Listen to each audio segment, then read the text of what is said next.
নমস্কার। আজ রবিবার।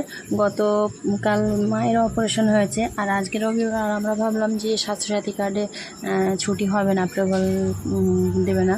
তো যাই হোক, 4টের সময় তো বললো যে অ্যাপ্রুভাল হয়ে গেছে স্বাস্থ্যসাথী কার্ডে। তার দিদি, জামাইবু, দিদির মেয়ে, ওরা আবার দিদির মেয়ের আজকে জয়েন্ট পরীক্ষা ছিল ধর্মতলায়। তো ওরা পরীক্ষাটা দিয়ে ওখান থেকেই গিয়েছে। তো আমিও গিয়েছিলাম। তো তারপরে ছুটি দিয়ে দিল। তো মাকে দিদির মেয়ে একটু হাত ধরে নিচে নামিয়ে নিল লিফট থেকে। তারপর নিচে এসে জামাইবু একটা ওলা বুক করে দিল।